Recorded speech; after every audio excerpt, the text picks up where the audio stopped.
Hello, I'm the Nostalgia Critic. Oh wait, no, sorry, that wrong thing. Uh, Ugh. anyway, guys, welcome back to the Cool Kids channel. We're doing another Cool Kids live review.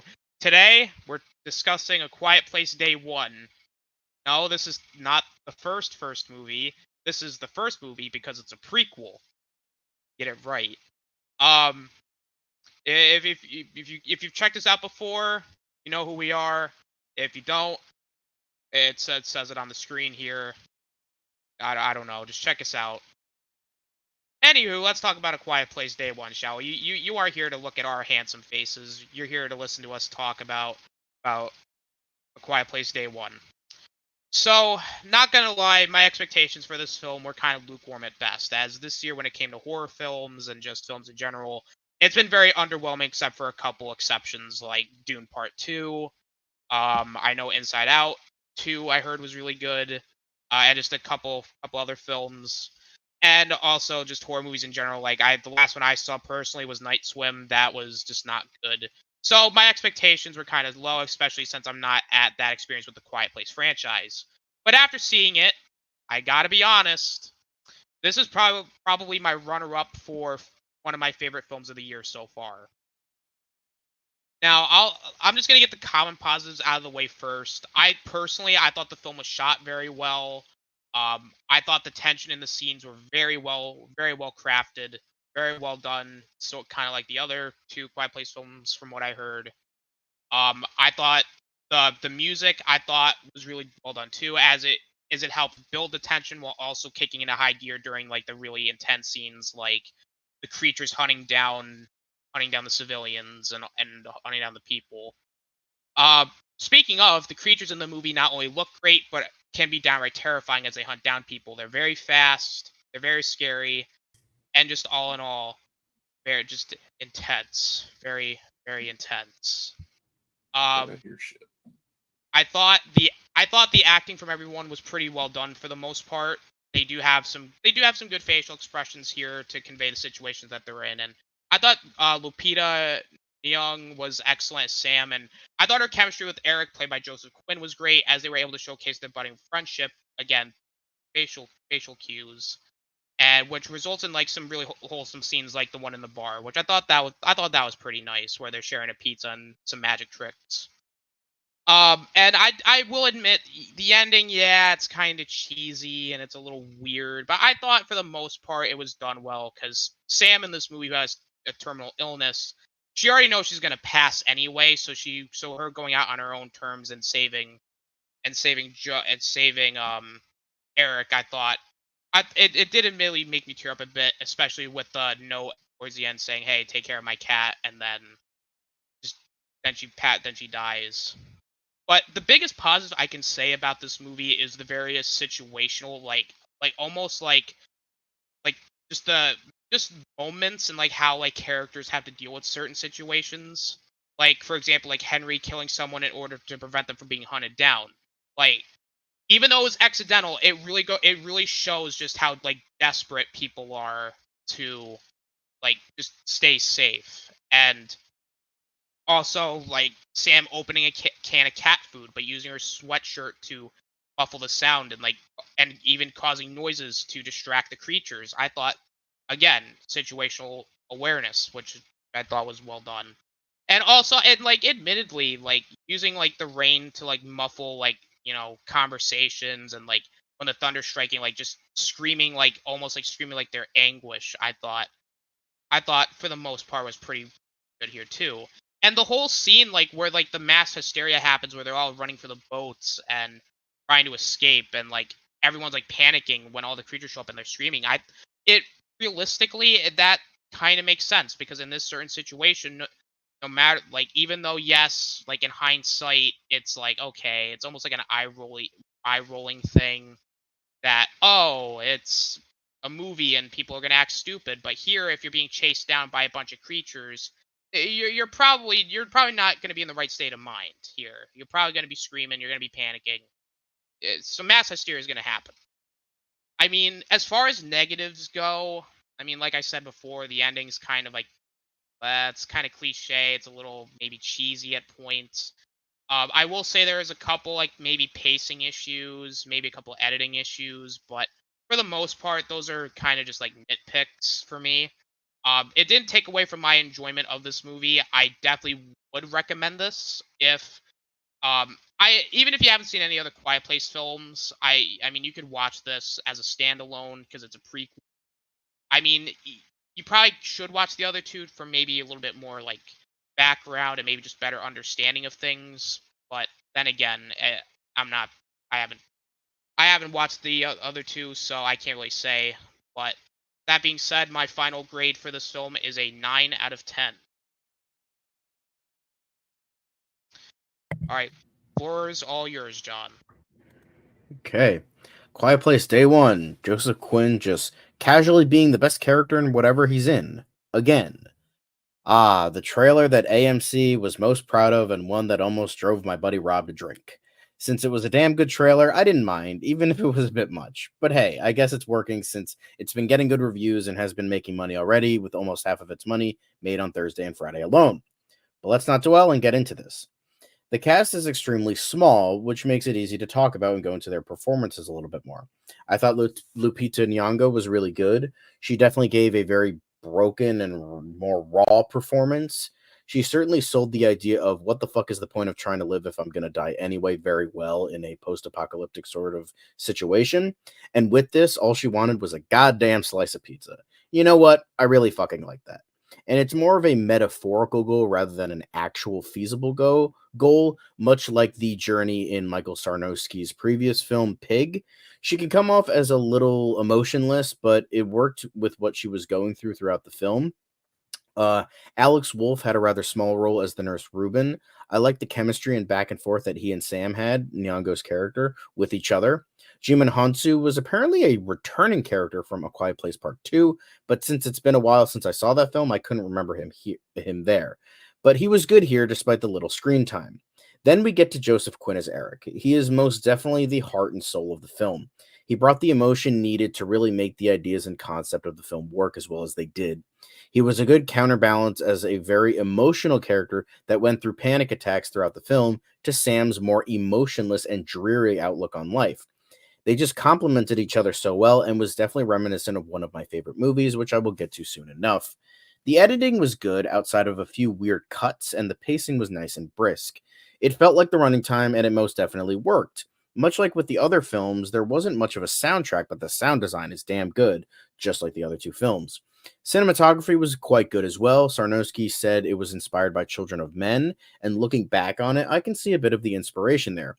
How it relied more on handheld camera movements and longer shots than anything, and I think it complemented the nature of the film very well, especially when the tension and suspense was just as good as the other films, possibly even better. I counted like two jump scares, so not bad. I'm glad they didn't go like overblown with it, but they're still there. They didn't bother me though. The story, as I said, was quite simple. It is the start of the invasion as Sam and eventually Eric journey through New York getting a pizza and hopefully could evacuate with other survivors. As I stated before, it felt like one of my favorite movies in terms of its ideas, the John Carpenter film Starman. That movie also has a simple plot of a man and a woman who try to get to a certain place so that the man can evacuate while the woman regains her humanity throughout the course of the film, as well as involving aliens. Whether Sarnowski was inspired by the film or not, it felt like it was, at least to me. Because a constant through line throughout most of the film, much like Starman, is the beauty of humanity through adversity. Just a lot of simple touches that make this the most human movie out of all three of them. It was less about the actual invasion and, the surface level story and more about these characters. And I absolutely fucking adored that. I know people will say, what's the point of it being a prequel if you're not going to focus on the invasion? Well, one, it would be fucking boring. And two, there was still a reaction of everything going on. And a post apocalyptic New York City is always interesting to see. But going back to what I was saying, it is in a way a movie that almost needs to be showcased like Starman or to a much lesser extent Tomorrowland. If it didn't fuck up the ending, I will never forgive you, Damon Lindelof. Go fuck yourself for that. But though both of those films, well, all three of these films show the hope that humanity has and showcasing the good side of humanity throughout the worst. By the end of the film, I was in tears with how it captured that idea so beautifully. If I had anything bad to say about this film, is that some of the editing choices and shots were a bit off, as I mentioned before, and I gotta say, that fucking cat was annoying the fucking piss out of me. I was saying throughout the entire movie, if this cat is the reason one of these two characters fucking die, I'm yeeting the fucker myself. Every single loud sound, and this cat goes fucking flying. I don't know if they were cock teasing us, like, oh, we might kill him, or what. I don't know. But with this, I haven't seen an animal this fucking annoying since Jonesy from Alien. Makes me want to almost rewatch the opening to Beware the Blob. Well, almost. As well as the lore with the aliens always being a bit loose, but for me, it's a nitpick. But outside of that, I thought this movie was tremendous, short, sweet, and to the point. A very human and heartfelt view on the apocalypse. It's not perfect, but to me, it almost is. And with that, I give it a 9.5 out of 10.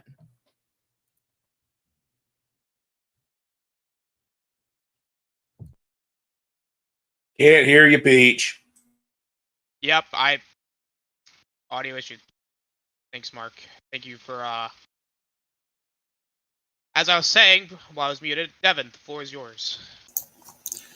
All right. I would say the streak continues with A Quiet Place Day One. I like the last two movies. I'd say this is another solid entry. I've really loved how tense this movie was. Like, I was on the edge of my seat a lot. I love the use of visual storytelling, which is a big strength of the first movie. Effects are really good. Gets very, very creepy in spots. The aliens are intimidating. I really loved. I liked how there wasn't a lot of characters in this movie. It didn't make it feel a little bloated. I loved the chemistry between Sam and Eric. I even loved Alex Wolf's short bit as the hippie guy Ruben. I thought he was pretty funny. And I don't care what anyone says. I fucking love the cat. The cat was adorable. And he's running away from a loud noise. You mean something a cat does? Like, I'm sure my three fellow cat owners below can attest. When cats hear a loud noise, they freak out. They run away. Like, come on now. Right, Mia? But honestly, if this was the scenario, I think Mia would survive. I don't know about Toby. I do really like a lot of the. I did really love the tender moments between the characters. I loved the scene when they were in the bar. That I had a huge smile on my face. I loved when they're swimming in the subway tunnel, and they're trying to make sure the cat doesn't drown. Like that was really cool. And this is probably the biggest compliment I will give this movie. A common issue I had with both the first two Quiet Place movies were the endings. Because the first two movies, they didn't really have endings. They just stopped. And that annoyed the hell out of me. But here, the ending actually feels definitive. And I felt paid off. Because Sam is already weak. She's already dying. She doesn't really have much left to live for. So she goes out like a badass. I really liked that. Do I have any issues with the movie? With John, I would say there were some weird editing choices. And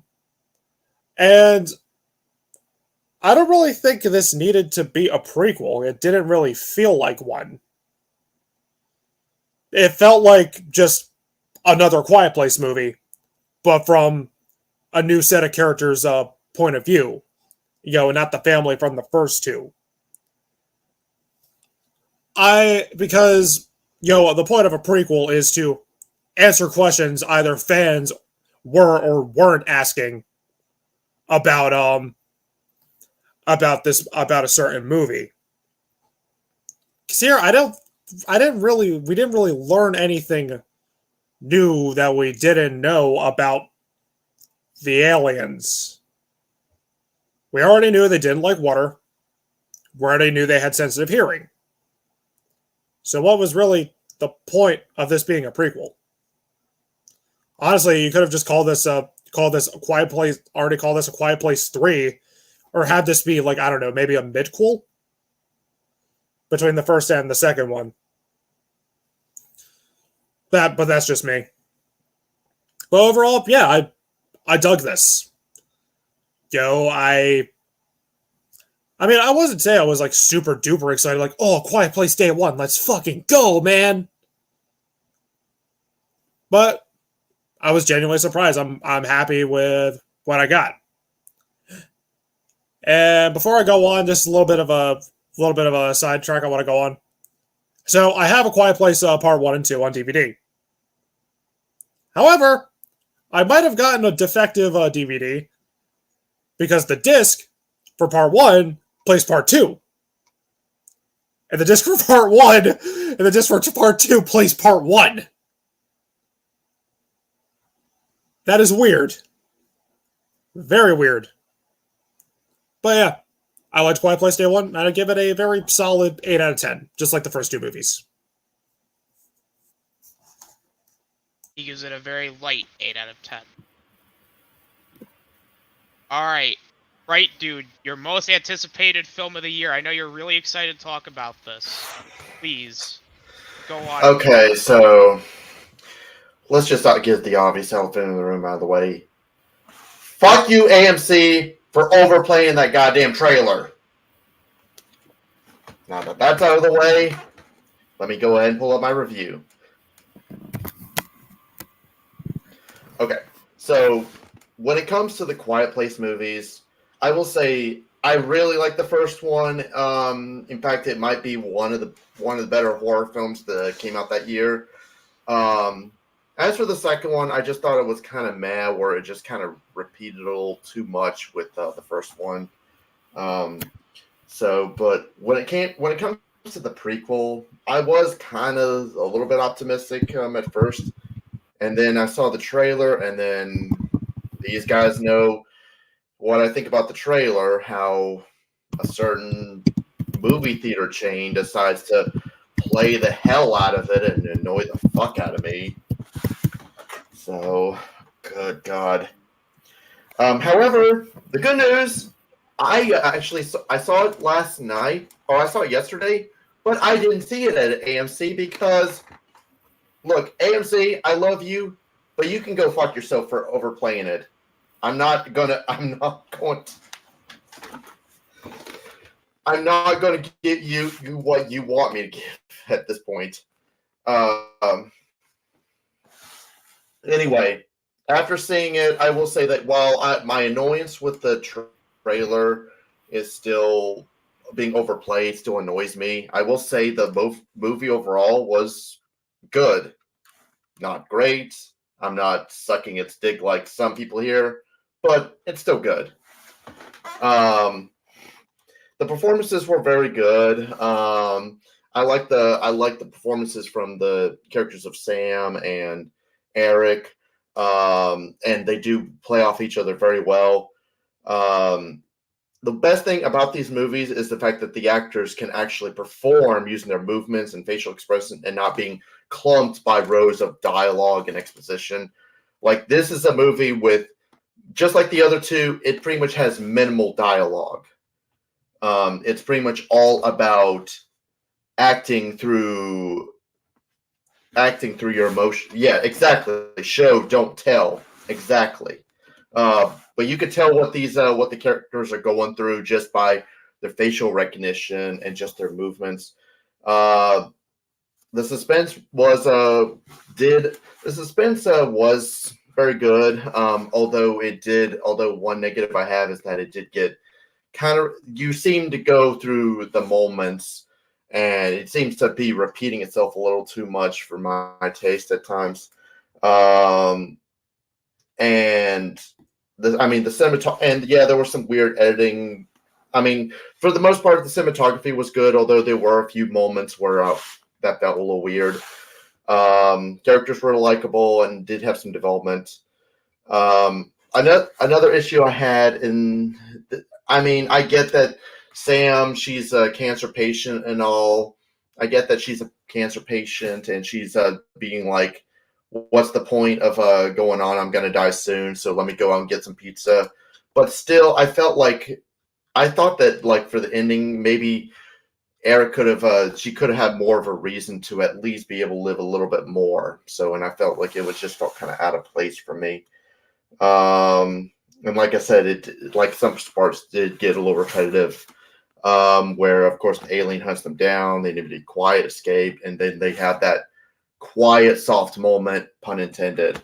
But I mean, overall, well, I can't say I love it or say it's the best of the Quiet Place films. It's still an enjoyable watch. Maybe you can check it out. Check it out if you want. Check it out if you want, or you can wait till streaming if either way works.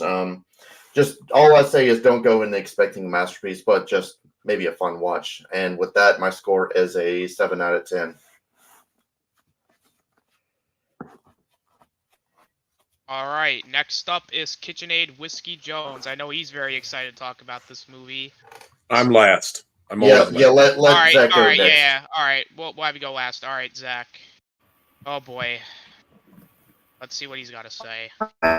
So, I wasn't that excited for this too. Oh wait, am I back? All right, I'm back. All right, so I wasn't that excited for the first movie. I like the first two fine. I still think the first one is the best. I just don't think we needed a prequel. And yeah, so that kind of coded how I thought about the trailers, and it coded what my overall expectations were going to be. I figured no matter how good this movie is going to be, there's no doubt, at least in my mind, that there are things we're going to find out that we don't already know. And despite the fact that that's the movie I feel like I got, it's still a movie I liked. What it does very well is what all these movies do very well. The suspense and tension with the creatures, very likable characters that you can get behind very well. I thought Lupita Nyong'o, sorry if I'm butchering her name, was excellent. And the other dude, shit, I'm forgetting his name, but he was a pretty good supporting character, and the cat deserves Actor of the Year. I'll say that much. And thank the gods for not killing this cat, because fuck you, Itsy Bitsy. Excuse me. But yeah, love the cat. Honestly, the cat was honestly the best character in the movie, if you really think about it. He just didn't give a fuck. But yeah, those are my positives. Like I said, I like the characters, I like the suspense with the creatures and all that, and it had a lot of emotional, poignant moments. Like it all said, the bar scene was great. Outside of everything with the cat, that was my favorite scene in the movie, and I thought the ending was pretty cool. But going into my negatives, like I said, as per my expectations with the movie, this didn't. I guess this is everyone's issue. I thought I was going to be an island, honestly, with this particular issue. This didn't feel like a prequel. The things we find out and things that we come to know are things that we already know. And the one thing I really wanted this movie to really establish is how do they come to find out how to survive these creatures? It all.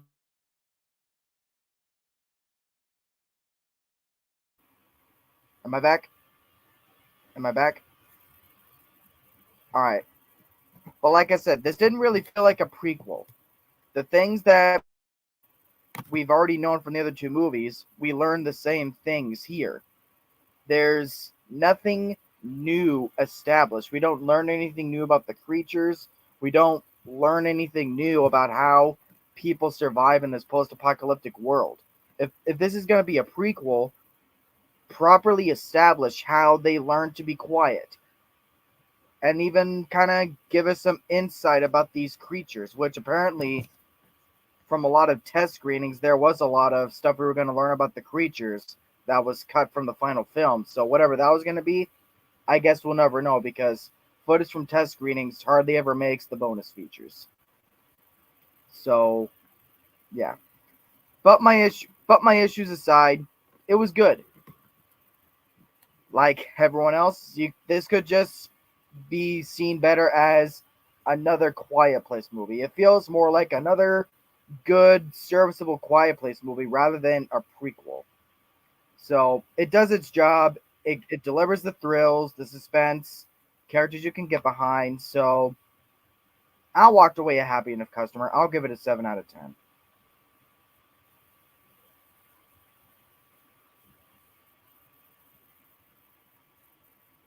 All right, but last but certainly not least, the guy we have to save the best for last, KitchenAid Whiskey Jones, is ready to give his glowing positive review of A Quiet Place Day One. Mark, the floor is yours. Yeah, I'm going to be the down. I'm going to be the down note here. This film reminds me of a Boeing 737. Great takeoff, bad landing. It starts off well enough. Sam, played by Lupita Nyong'o, is a bitter cancer patient in hospice care. On a field trip to the city, she becomes trapped in an alien invasion of the same creatures we know from the first two films. However, given her terminal conditions, she decides to forego seeking the safety of the water and instead head towards an old pizza joint where she grew up in Harlem. It's a good premise, and Lupita Nyong'o pulls it off fairly well for the most part. However, a character with no stake in her own survival doesn't exactly make for the most compelling plot in a horror/suspense film. It leads to the kind of nonsensical, head-scratching decisions that plague horror films. Even though there's a point to it here, it doesn't necessarily make it any more bearable. The problem is that it could have worked, but the problem is that we don't really get to know much about Sam, so it's a bit difficult to care about her. The action ratchets up the tension to 11 for a while, but it doesn't take long before the scenes get repetitive and start to blend. The day one part doesn't even last long, and it adds nothing to the lore. We don't even learn how they found out the creatures are triggered by sound. She just awakens, and she just awakens after being knocked out and learns about it from the others.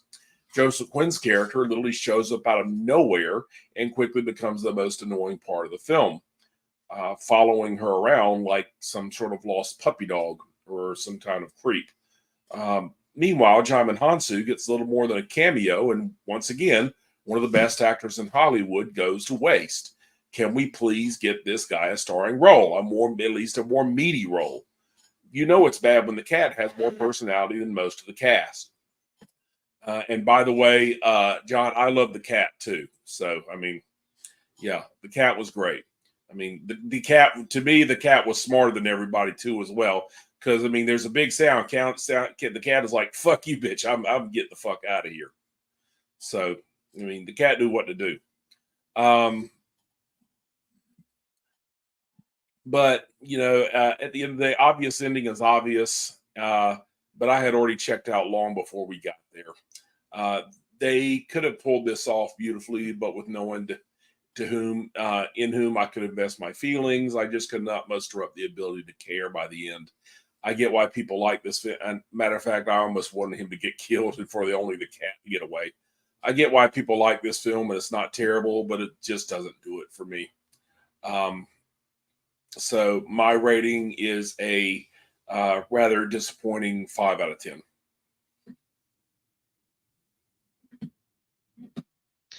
Yeah, the one I will say that is kind of like a common issue, and I think that you guys maybe brought up a good point is that it really didn't feel like a prequel. Like it, even though I don't have much experience watching the Quiet Place films, it didn't like. It felt more like I didn't learn a whole lot. Like it felt more of like going through the motions type of thing.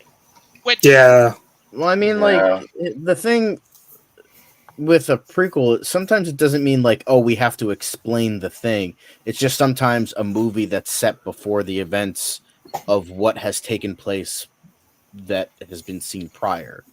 Like That's fair. it's not necessarily like, oh, we have to explain every single little thing. Sometimes it's just showing that initial invasion and that reaction to it, and I felt that was a very interesting way to do it. Oh yeah, Could they the have done opening more? did very well. Possibly, but I think that I still think it worked.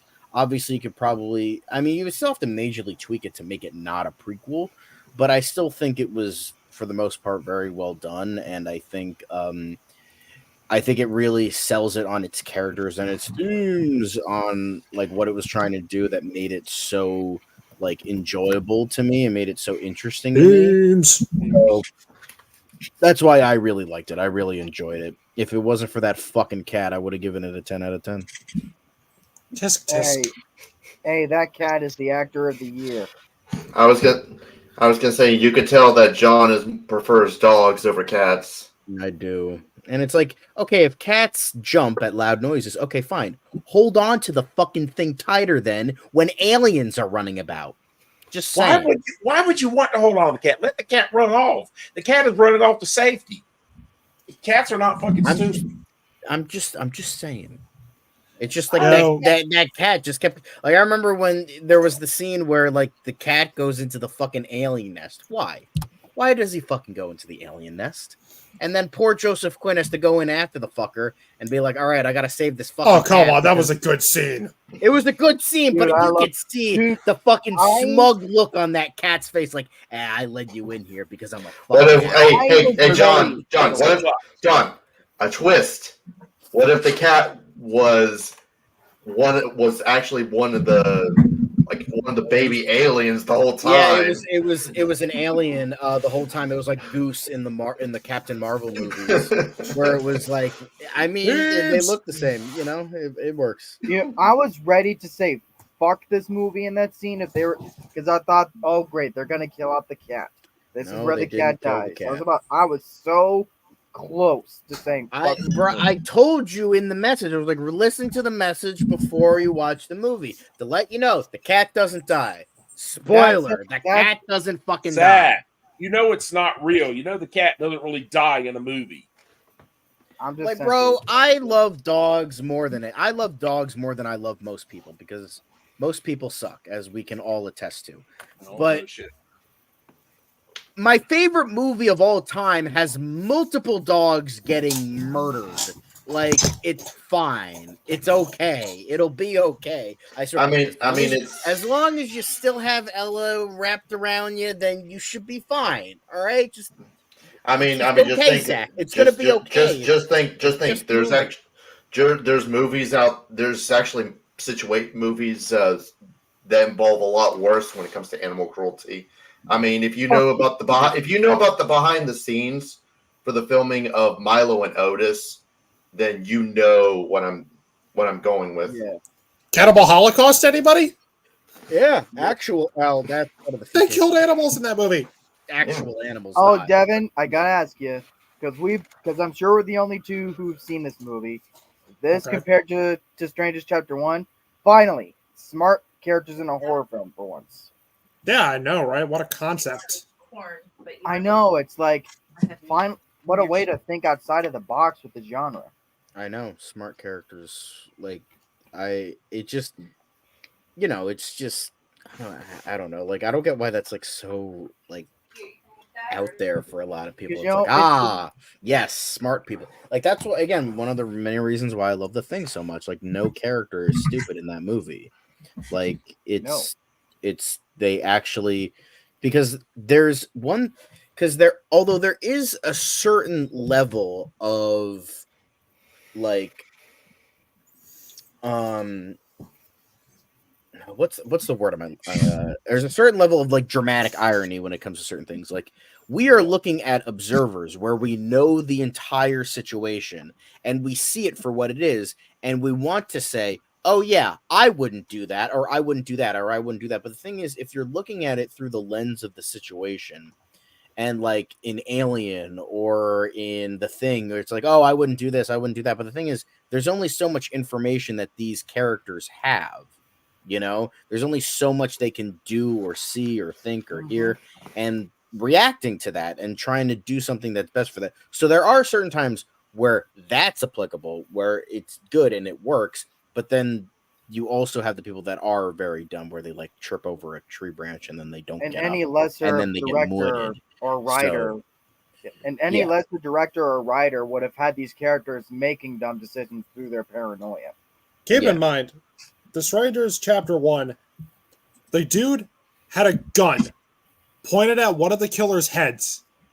And instead of shooting the bitch, Blow her monologues. fucking head off. He starts monologuing. You caught me monologuing. Now, I'm glad this movie didn't suffer from prequelitis, where all the events that lead up before this movie conveniently happen in the same day. Like Texas Chainsaw Massacre at the beginning. Everything just conveniently happened in the same day. Oh, Leatherface getting his flesh mask, the old guy getting his legs cut off. All conveniently in the same day. Yeah. It like I hate it when prequels fucking do that. Like, it's so annoying. Where They think that they oh think yeah, they could he just, gets yeah. they think they think they could shove in like every single answer in one day. It's like, And- oh hey, Wolverine got his all the leather things jacket, or oh about- hey, Wolverine got his fucking tags, or hey, this is how Wolverine got this in fucking X-Men Origins. Oh, he got this, he got that, he got And then this. the opening of Rob Zombie's Halloween, Michael conveniently becomes silent. He gets the mask. He gets his psychotic tendencies all in the same night.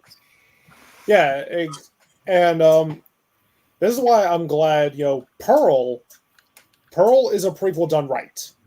Yeah. Because it wasn't just everything conveniently happening all at once in the same day that caused her to officially break. It was a long process. Mm-hmm. You know what my prediction is? I'm predicting that this might be a full circle thing. If you at least look at it chronologically with Pearl actually being the first film, obviously, I think it's going to come full circle with Maxine, to where, not in a similar type of way, but the same thing might happen where she maybe starts to go crazy.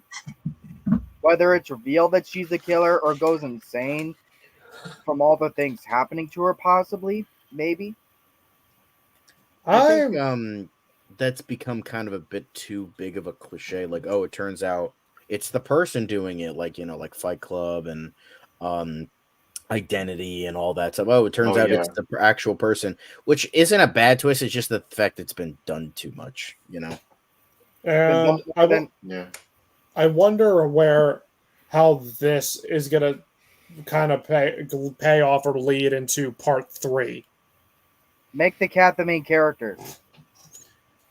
Well, how long does this take place before part 1? The only thing I can think of, on the 400. There was like sorry to cut you off, Rob, but it was I think it was like they were on like the 400th day in part 1, so it would be about a year, a little bit more than a year.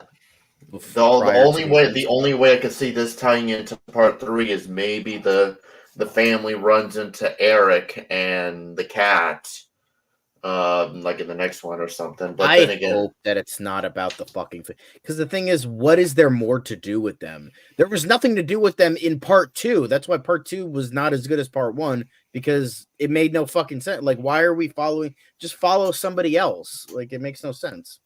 Don't get me wrong. I mean, I like part 1 and part 2, but it just annoys me how both of them ended so fucking abruptly. Like, they found and a they way had the same fucking ending. That was my problem with the second one. That's why I didn't why I had problems with part 2. It's just the fact that it was repeated. The ending was just the same thing as part 1. They figure out how to kill them, and then they're ready for war. How does the second one end? they find out how to kill them, and then they're ready for war. It's like, why are you repeating what you already know? The weakness is debilitating sound.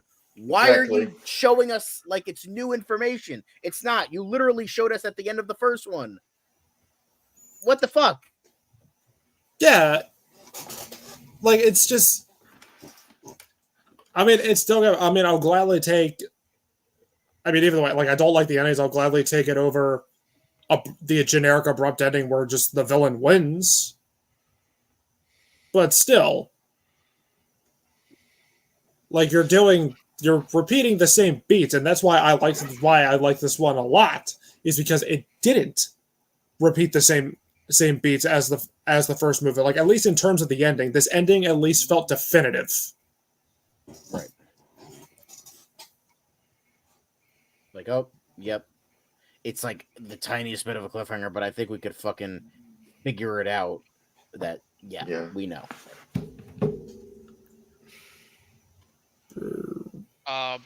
I will say though, the one thing I think I know I touched on it earlier, but I thought the music and the score in this movie was really good.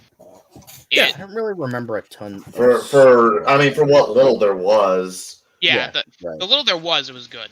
Because there wasn't a whole lot. There wasn't a whole lot of big musical scores because it was like, it was more about the sound. Exactly. Then so, and I really like that. Again, it's just one of those movies that's just so simple, yet I think it like does everything like. Do you think this could be a good contender for like when it comes? Like, I'm sorry, I'm not trying to come back to the Oscars and all, but it's like, would you say that this was a good contender for like best sound or something? I don't know if the other two were nominated for sound. I think the first one was, but it lost. If it was, then I could definitely see it. Like I think what like kind of works, like especially before everything goes down. Yes, that obvious part of the sound, but like how like you recognize the noise of New York more in this movie. Like I feel like whatever they did, and God bless those sound editors, for sound editing and sound mixing, they made it just like a tad more like noticeable to us. Like again, it's a movie series about like the sound we hear and we don't hear, and how it's like important and integral to showcase that, because a sound might be life or death. Honestly, showing that is really good. Like how they did it. I don't know how they did it, but I noticed it more. Maybe it was just because of the movie that I was going into. Maybe I was just recognizing it because I'm a filmmaker. I don't know, but like I like recognized that sound more, and I really liked that. Yeah, because I mean, like it's like. So, like, honestly, it doesn't have to be like a super loud kind of movie to actually be able to possibly win best sound. I mean, look at this past Oscar season. We've Zone of Interest actually won best sound, and very deserving so. And that wasn't even so loud. It was more just it's just the small details you hear that makes you uncomfortable. Yeah, exactly. I still gotta watch that. It is on my list. Mm-hmm. Makes sense.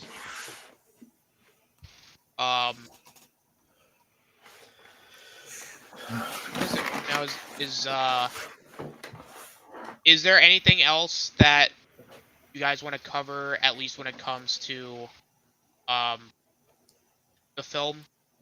Because I feel like we covered a good chunk of it. Yeah, I mean, there's not a ton to talk about. As I said, it's a very simple movie, and I liked, the ideas, and like, obviously, I think Starman did it better, but I think I really liked those ideas. Like the scene of them in the bar was just so, or the jazz place was so good, and it was just so like wonderful. I'm just like, everyone should aspire to be an Eric to somebody. Like Eric is like the ultimate role model. Like just he's just kind, decent boy that just wants to help, and God bless him for it. I really liked that about him. Yeah, I didn't mind him like sticking with her because like his family's in another country. Exactly. He has like nowhere to go. Yeah. I mean, where else are you supposed to? Where else are you supposed to go? So Right. I mean, I don't know. I mean, shit, you could get to safety. I mean, damn. She even told him where to go. I think but there's also the fact of like being that scared because I mean, as we saw in the movie, he suffered from panic attacks. So I think it was like the fact of the matter is he like barely survived the subway because it looked like he was like underwater for a while to the point I think he almost drowned, which is why he was having a panic attack when they were going through the subway later on again. I think it was just like the fear of like being alone and and especially with all these things going on, you're not in your home country. You don't know where you are. You don't know like what is happening, and it's just like, and you're just like, I see a person, I need help, and you're just like kind of not really thinking, and you're not like noticing your surroundings and all that. So I can kind of understand what he was like doing because like I feel like there are people that would have done that, and there is I mean, Rob, maybe you have more expertise on this than I do, but it definitely felt like he was like a bit on the spectrum, not totally, but like a little bit, like especially with the following around part. And Rob, tell me I'm a fucking idiot and that I don't know what I'm talking about, but that's I was watching it and I'm like, maybe he's an autistic coded character, maybe he's on the spectrum a little bit, but that wouldn't surprise me if that was the case. Just a little bit at least. That's just how I viewed it in terms of like his weirder like mannerisms and like character choices throughout some of the movie is all. I mean, I just found him annoying. Rob, would you agree? Disagree? I mean, I could kind of see it. So, I mean, honestly, there's different levels of there's so many different layers of autism, of levels of autism. So, I can kind of see it a little bit in him, and I mean, plus, I mean, even if he was told where to go and all, I mean, it's gonna be. How would he even get there? It's like we don't even know if he knows the way to get there. You know, this is the way. I don't know the way. You know the way. And besides, it's like it's probably a little bit harder to be able to even if you know where to go, it would be hard to get there all by yourself. You know. Yeah, like even as someone who's been to New York many times, sometimes it can be a little overwhelming. Like I can find my way around, even with the street signs. Like the streets are numbered. It's like obviously you can figure it out. But someone who hasn't been in the country for very long, and an apocalypse is literally happening, it can be overwhelming. So I understand like he's like fear induced and like doesn't know what's going on. So I understand it. It can be seen as dumb. I get that. I get both sides of seeing it as autistic coded or not, or he's just overwhelmed or he's an idiot. I could see all three, sort of ideas when it comes to him not going away and him just following her. I get it. I totally understand it. So I'm not trying to denounce people's opinions and thoughts. I'm not trying to do that at all. It's just I'm just showcasing my own thoughts about the scene and what his character was is all.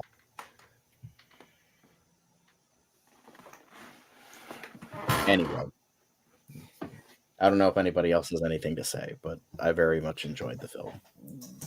I did too. I mean, I see this one's kind of like, I think John, you hit the nail on the head here. I think this one's just like really like there's not a whole lot to talk about because it's good. It's simple. There's nothing. It's a nice simple movie. It's like it just like the fact it's so simple. It's less than 2 hours. Yeah. I think that's where you're kind of hitting every kind of stride a bit, where it's like it's simple. Boom, that's good for people. It's less than 2 hours. Perfect. It's got a couple known names. It's got Lupita Nyong'o, Jimon Honsu, and Joseph Quinn. You have a bunch of different demographics for those guys, and then it's got the maybe New York iconography for people, and then boom, there you go. It has a lot of different things, and it's part of an IP. So, I think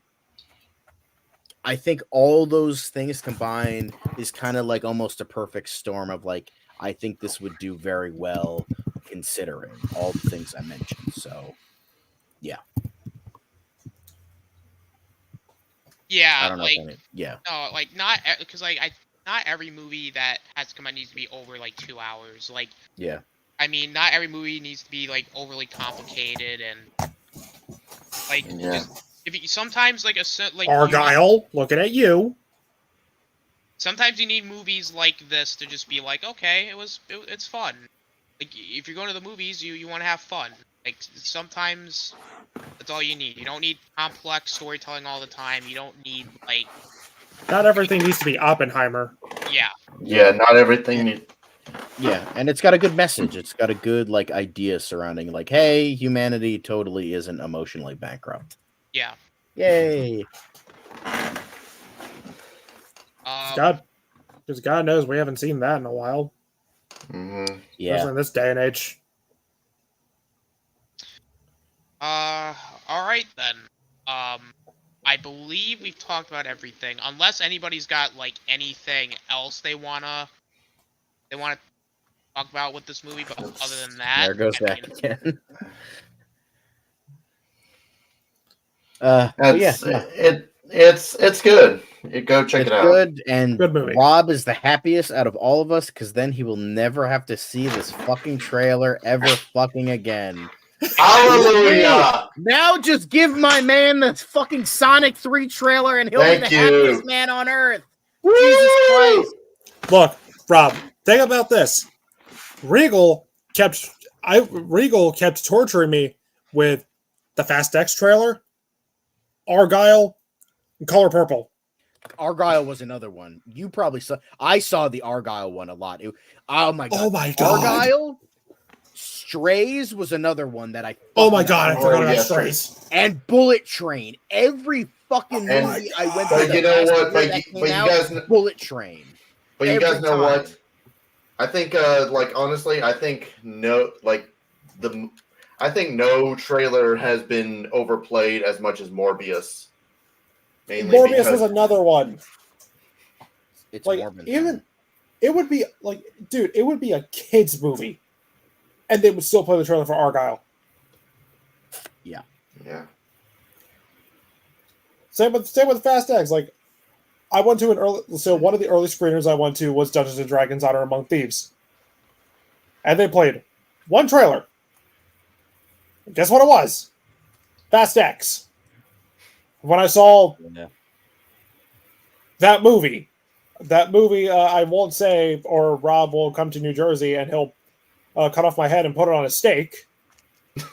Only one trailer played. Guess what it was? Fast X. Yeah. Bullet Train was that was my Vietnam. That most definitely it was. Bullet Train was the one that killed. Maybe that was part of the reason I didn't like it as much as everyone else did because I was inundated with that trailer so much. Like the fucking Japanese version of Saturday Night Fever. Fucking sweet Jesus. Austin, Zach, Mark, do you guys have one of those overplayed trailers that had just annoyed the fuck out of you? Now, it's funny because it's not that this trailer annoyed me with the fact that I saw it every single time, but for me, mine was Ghostbusters Afterlife. But honestly, I never got mad at it because it's a good trailer. And you like the movie. Yeah. So it's more or less the fact that it did play every single movie I went to, even for horror films. So, but yeah. Any Star Wars trailer that came out post 2015 from 2019, every Star Wars trailer. That's like the overplayed. What about you, Mark? Yeah, that's fair. What about you, Mark? I really do not know. I cannot think of any. All right. Fair enough. Fair enough. Shit. Yeah, that's pretty much it. I will say I finally saw the Transformers 1 trailer, and that looks like absolute shit. Dude, that doesn't even look like Transformers. It doesn't even feel like a parody of Transformers. It just feels like something that isn't Transformers. The fuck is this movie supposed to be? A Yeah, prequel, your favorite, Zach. And we had the get the clip ready, Austin. We also got the trailer for what's going to be the greatest comedy of the year, Smile 2! Shut up, bitch! No, not that one, the other one. Huh? Which one? I don't know what clip you're talking about. Now comes the part. I don't know if he has that one. Has that one. I sent you that clip. Y'all gotta admit, the reviewing Smile 2 there's a lot No. of comedy. Fuck No. Smelton. We're not doing that. We're not. See, that's the type of I'm gonna kick your ass. Oh, The first Smile sucked. We're not doing the second one. It's the same fucking movie. Why the fuck would you suggest that? Why? What are the actual fuck? My cheeks I mean, there's bad taste, and then there's just fucking bullshit. Phantom Zone him now. Can you Phantom Zone him? Phantom Zone him until we end the review. He doesn't. Jennifer, you're big breaking TV. Fuck the prime time, bitch. yeah. Zach, please. That's a great one. Zach, please refrain from absolutely fucking ridiculous comments for the rest of the stream, please. I don't think we have the best faculties tonight to deal with your shenanigans. So now, Zach, do you promise? Do you promise to behave yourself for the remainder of the stream? All like 3 minutes. Where is he? Sure, Austin. I promise. He's got the face of somebody who's not going to behave himself. He's like, Okay. it's just. Oh, Oh, there we go. There he goes. There we go. Someone come up with a punchline. My cheeks. Oh, how about those Jets? All right. Man. So are we ready to announce the next review? what is the yeah. next review? John, do you want to take this one away since you're hosting the next one? I gotta look it up. Hang on. I forgot. I know what it is. I do too. Well, the next review hopefully is going to be LA-a-thon with Beverly Hills Cop Axel F and Maxine. Yeah, I get to see it early.